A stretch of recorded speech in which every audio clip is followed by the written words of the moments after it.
Welcome to episode 340 of Angela Watson's Truth for Teachers. I'm your host, Angela Watson, and I'm here to speak encouragement into the hearts of educators and get you informed and energized for the week ahead.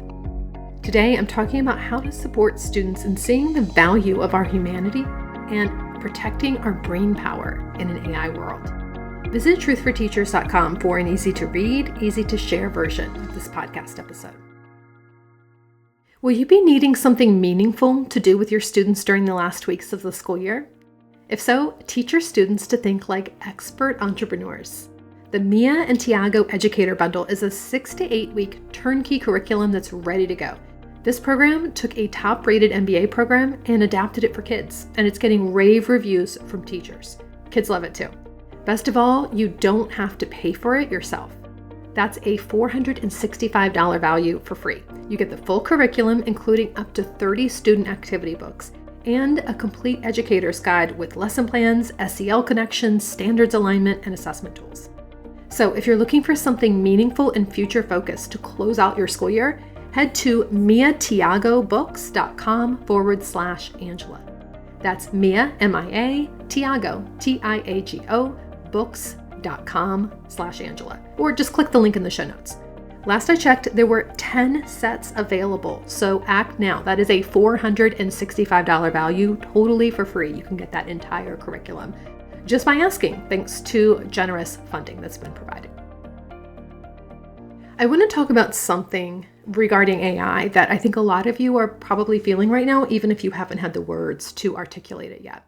You are watching your students reach for AI the moment that writing gets hard, and something about it feels deeply wrong. You can't quite put your finger on why, but you know in your gut that something important is being lost. And I've been feeling this too. I've been trying to figure out how to talk about it in a way that goes beyond just, I'm worried about what AI is doing to kids' brains. Because that's true, but it's not specific enough to help students understand what's at stake. So I've been digging into the neuroscience and thinking about my own writing process, and honestly just wrestling with what we're supposed to do here. And I think I found some language and frameworks that might help you have these conversations with students. Because here's what I keep coming back to. Students don't understand why the struggle of writing matters. You and I know that productive struggle is essential for learning. When students wrestle with ideas, that cognitive friction creates new neural pathways. And so we get this as adults intellectually. We know this as their teachers. But some of our students think struggle means that they're failing. And most of our students find struggle uncomfortable and often frustrating. So when AI offers to remove that struggle entirely, of course they're going to take the opportunity. Who wouldn't? And I get it. I use AI to help me get from the blank page to something polished. And if someone had offered teenage me a button that would make the hard things easy, I would have pressed it too. The adolescent brain isn't wired to think about long-term capacity building. So the question I've been sitting with is this: how do we help students understand what they're actually missing out on when they use AI? How do we make the invisible cognitive benefits visible? So let me share what I have learned about what actually happens in the brain when a student writes. So I mean the cognitive process of translating thought into language. When students write, their prefrontal cortex activates. That's what makes decisions about what matters and how to organize this information that matters.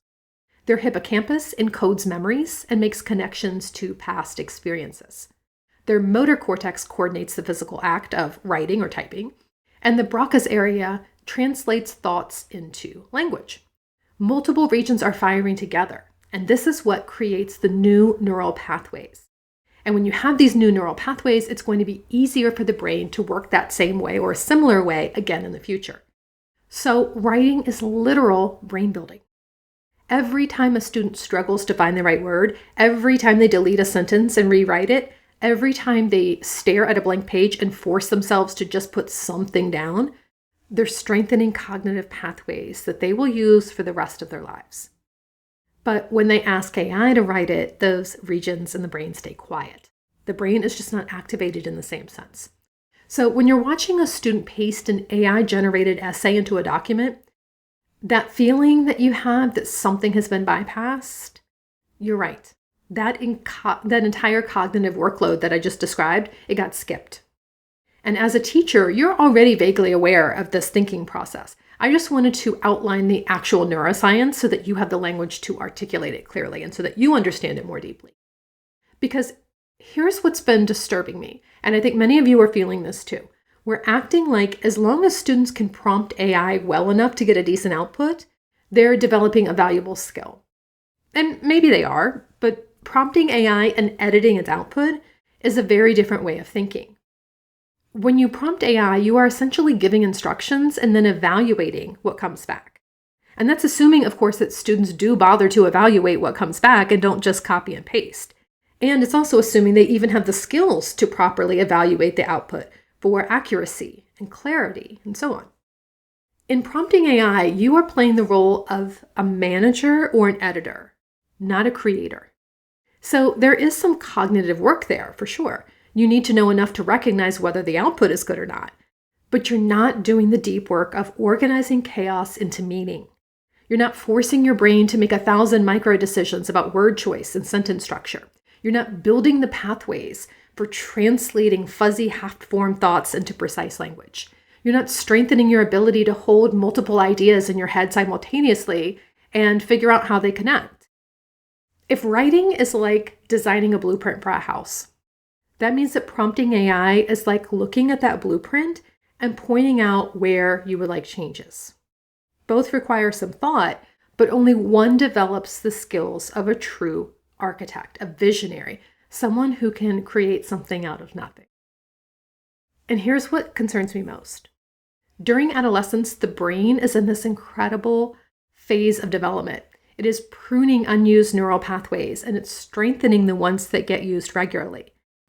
This is the time when students are building the cognitive infrastructure that they will use for the rest of their lives. And if they spend these years prompting and editing AI instead of doing the actual cognitive work of writing, then they're building a different set of skills. They're becoming better at evaluating and refining AI output. But they're not building the pathways for deep thinking, for original idea generation, and authentic self-expression. It's possible, but not necessarily, and it's not always happening in the same way. These pathways are a lot harder to build later on. It's not impossible to do as an adult. Clearly, we're all still doing it. But the brain is most plastic and most adaptable in our youth. Students are in this very precious window of time in which the brain is most malleable and forming these skills is most essential. And this is what I think students need to understand. And frankly, adults who want to see students using AI to write, I think they need to understand this too. Some do, of course. I don't mean to be condescending. But there's a frequency with which I hear the question of, well, why is it okay for the teacher to use AI and not the student? That tells me we need to have more conversations about the topic. This is an important question, and it's worth grappling with, and it deserves a real answer. This is what I think students need to understand, because I frequently hear them asking the question, well, why is it okay for teachers to use AI and not students? And the fact that they're asking this tells me we need to have more conversations with them around this topic. It's an important question. It's a valid question. It's worth grappling with, and we want them to grapple with it. It deserves real thought and consideration. So here's what's been informing my conversations about this, and maybe this language will help you too as you're talking with young people. Adults who use AI for writing have already spent years building those neural pathways. We learned to write in an era where there was no other option. So it's like we did the reps. Our brains have those strong pathways. The infrastructure is built. And we don't yet know what happens when young people never bother building those pathways and skip right to producing high-quality writing with the click of a button. It's never happened before, not in all of human history. And those of us who value human thinking, originality, creativity, critical thinking, brain power, we are concerned that an entire generation of young people may be our guinea pigs as we uncover the answer, as we figure out what happens when you skip building those neural pathways and just produce high-quality writing with the click of a button. It's disturbing to think about having kids just test it out for us, and we'll just see. But there's another aspect of this brain building through writing in our youth that I think matters just as much as the cognitive capacity. And that is where I think this conversation gets really interesting. I know my writing voice. After decades of writing without AI, I have figured out how I think, how I organize ideas, what style feels authentic to me. I know when something sounds like Angela and when it doesn't. And so when I use AI to help draft an email or clean up some clunky phrasing, I'm using it as a tool after having done decades of cognitive work and writing practice on my own. I have done decades of fact-checking. I have a lot of knowledge and wisdom and lived experience that helps me flag information that might not be correct. I have a strong sense of, wait, that doesn't sound right. Is that actually true? And I had that because I'm 47 years old. And I have intentionally refined my critical thinking skills every day for as long as I can remember. A teenager cannot possibly do that yet at my level. They simply have not lived long enough. They have not encountered enough information. They have not thought enough thoughts. They have not written enough communication. Now, teenagers really don't enjoy being told that they're too young to understand things, especially when there are things that they understand about the world that older folks, including me, do not. So I don't necessarily recommend taking this approach in your discussion with kids. I just want to validate it here with you because I think it's important and it needs to be said. More years of forming neural pathways makes our brains different. The impact of using AI on our cognitive capacity is going to be different than it is on kids. The compelling aspect of this that I do think is worth sharing with students is the personal voice. The reason I can tell when AI suggestions fit my voice and when they don't is because I have spent years developing that voice. And our students are still figuring out who they are and how they think. They haven't written enough to discover their unique voice yet. Being a young person means some of your most important inner work is uncovering who you are. And that does resonate with them. They want us to encourage them to discover what they like and what they don't. They want to be encouraged by adults to experiment with their own personal style and opinions and beliefs. They want to try different activities and hobbies and ways of learning and seeing what resonates with them. Humans naturally gravitate toward self-individuation and self-expression during the preteen and teenage years, and it's really healthy. So here's the thing with AI. If young people never learn to play an instrument or sing, and they just have AI do those things for them, it's not exactly clear how they might ever find their own musical style. Their style will be heavily influenced by AI, and they'll be skipping over the struggle and the practice and the experimentation that leads to becoming really proficient in music. It's the same thing with graphic design, same thing with writing, maybe even more concerningly with writing. If young people never develop their own writing style and they allow the style of AI to become their default, they might never find their unique voice. When students use AI as their default, they are skipping the process of discovering who they are as thinkers and writers. They're letting a machine's generic voice become their substitute voice before they've had a chance to develop their own.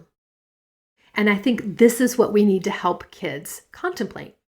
So that way, they're not just being left out of some adults-only privilege, only grown-ups can use AI.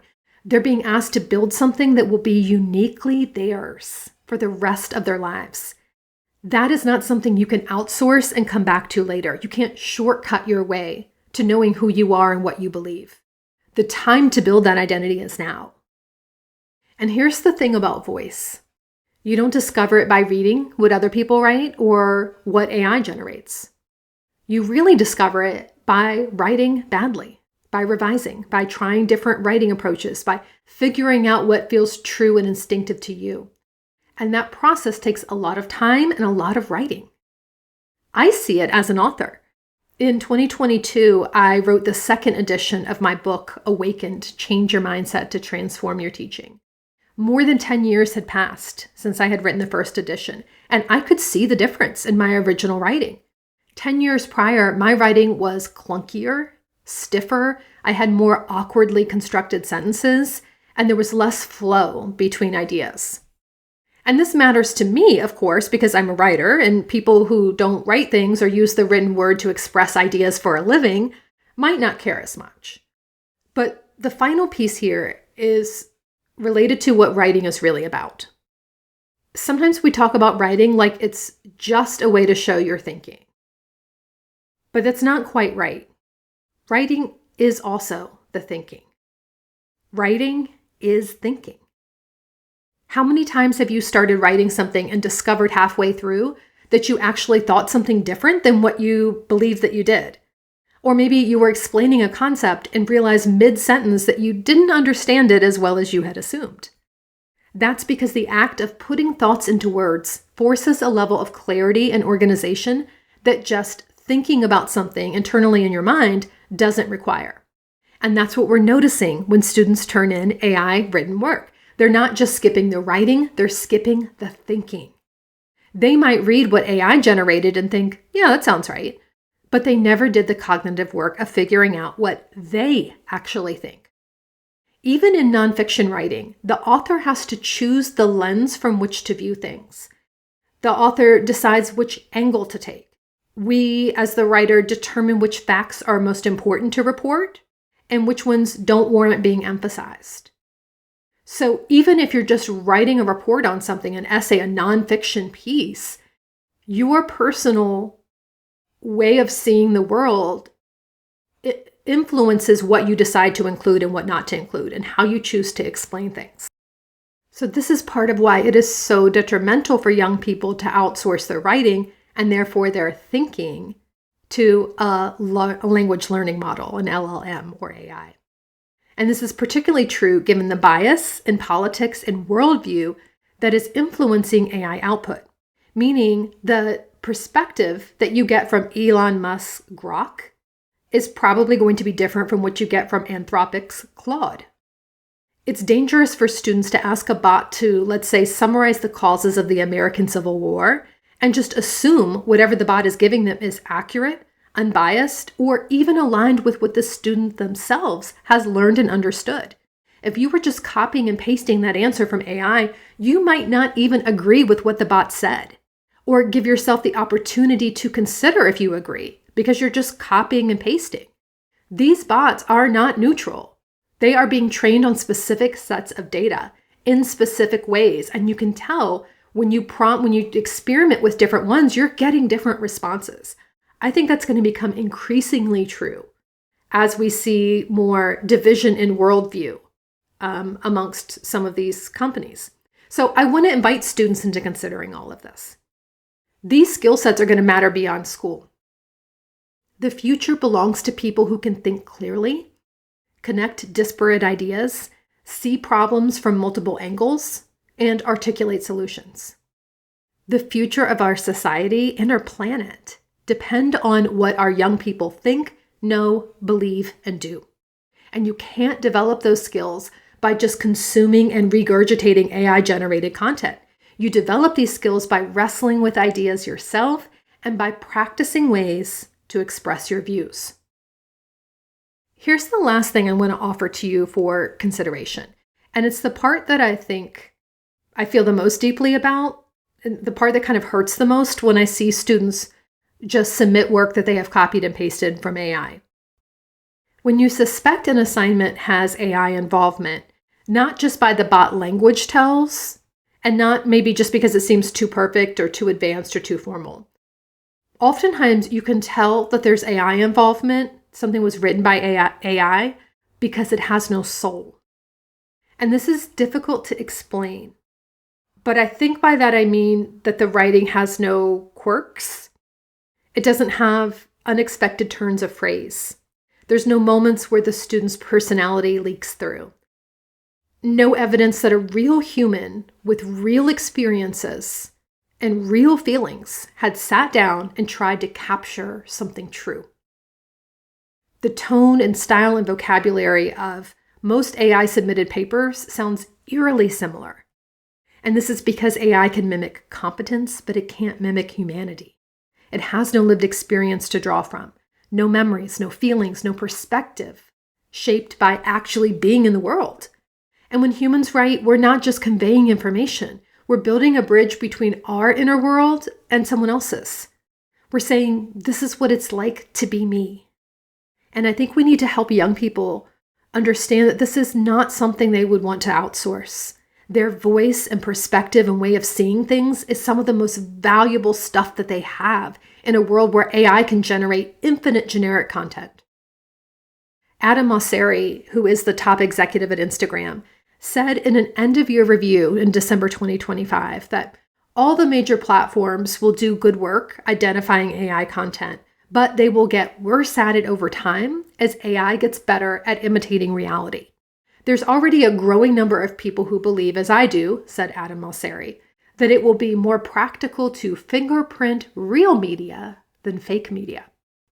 Mosseri also noted that, quote, authenticity is becoming infinitely reproducible, unquote. That's a statement that provoked a lot of controversy online, as you can imagine. Some folks pointed out that AI is inherently inauthentic, so the statement is false. Others take issue with the paradox of reproducing authenticity. A copy of the original is a copy, no? I'm not sure how I feel about the idea of infinitely reproducible authenticity, but I do see that we are at a crossroads in our humanity.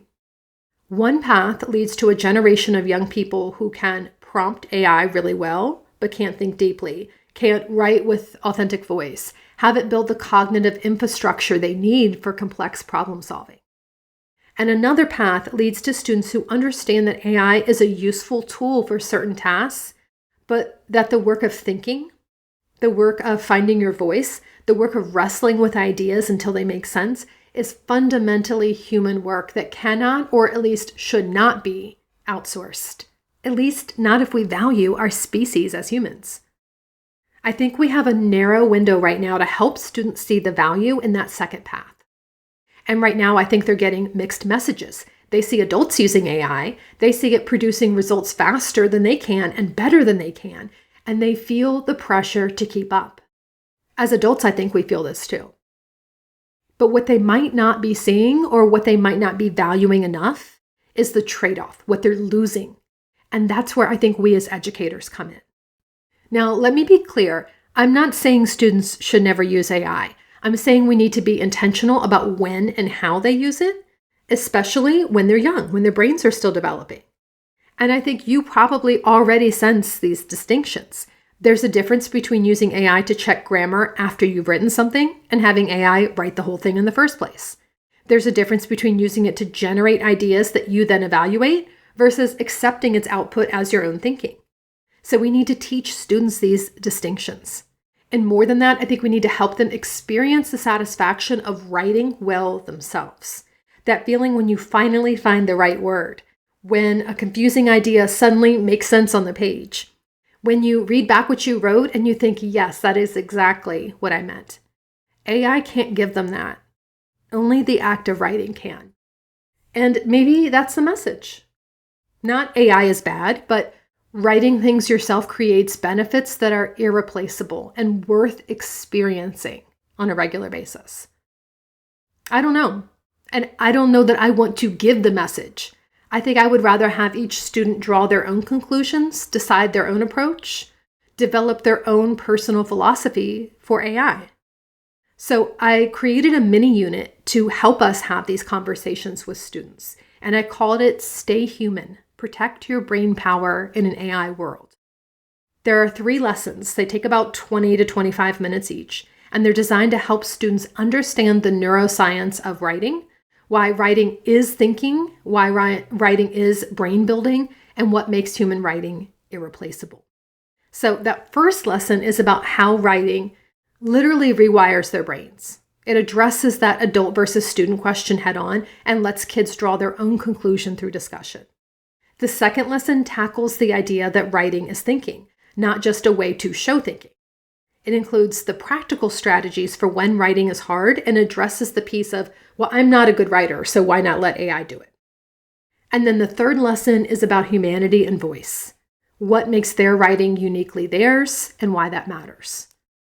Each lesson has journal reflections and there's a choice board at the end so students can demonstrate their understanding in whatever format works for them. If you want the ready-made unit, it's available at shop.truthforteachers.com. But whether you use my unit or not, I hope this episode has given you some language and some food for thought as you navigate these issues with your students. Because I think students need to hear from us that their thinking matters. Their ideas and perspective, their voice matters. That the hard work of writing is building the brain so that they will have that brain for the rest of their lives. And I know this is hard and it's far more complex than what I've outlined just here in this episode. I also know some students are going to use AI to do their work and shortcut their thinking no matter what we say or do. I know we can't police every assignment. We cannot make every assignment AI proof. And I know AI is here to stay. But I also know that the concern many educators have about what is being lost when students default to AI for their thinking and writing, that concern is valid. And I'm not willing to just say this is inevitable. We have to just accept this loss and not even try to help students understand what's changing and what they're giving up. The AI companies spending billions of dollars in the race to make their tools faster and smarter and more seductive, kids need to know about that.